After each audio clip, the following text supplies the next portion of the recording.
Wa magpawahi ang mga Sugbuanong singer sa pag-audition alang sa ikaduhang season sa The Clash. Sayra nato ang uban pang mga istorya ug ang pagbisita sa mga Clashers dinhi sa Sugbo, pinaagi niining report. Katusan ka mga aspiring clashers ang Namasin nga makasud sa ikaduhang hugna sa The Clash nga ipakita sa maabot nga adlaw dinhi sa GMA Network. Ang auditions gipahigayon sa usa ka mall sa dakbayan sa Lapu-Lapu ug gidugok sa mga nangandoy nga mamahimong singer.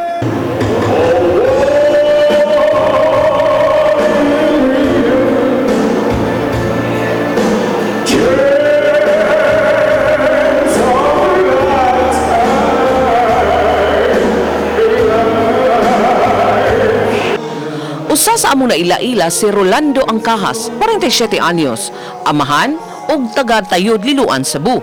Namasin siyang makasud sa maong kompetisyon bisan pa man sa iyang pangidaron. Ganahan mo ko mukanta gud, passion gyud ako nga mukanta ba niya. Sukad sa una Batan-on do, sige na ko pilapil singing contest. Antod nga naminyo ako, akong mga anak graduate na. Apil lang gyapon. Ug dihang nibarog na siya sa entablado,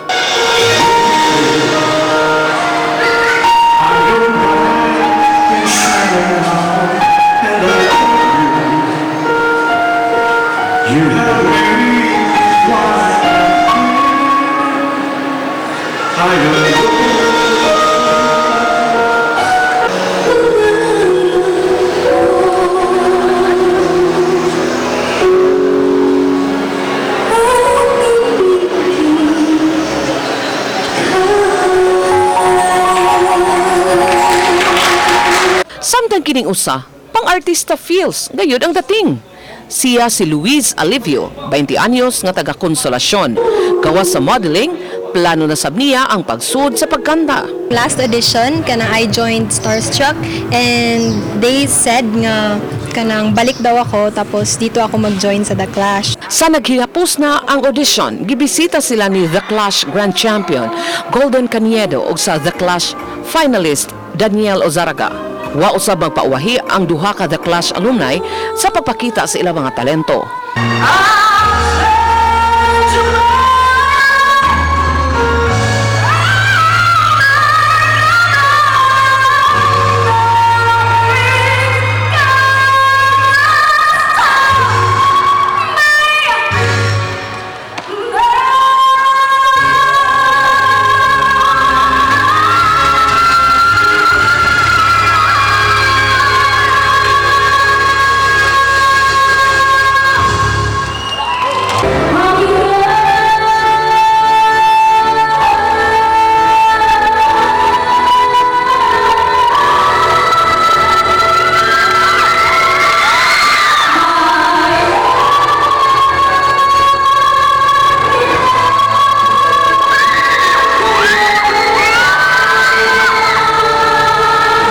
Humani ini, mihatag pa sila og tips sa mga mi-audition.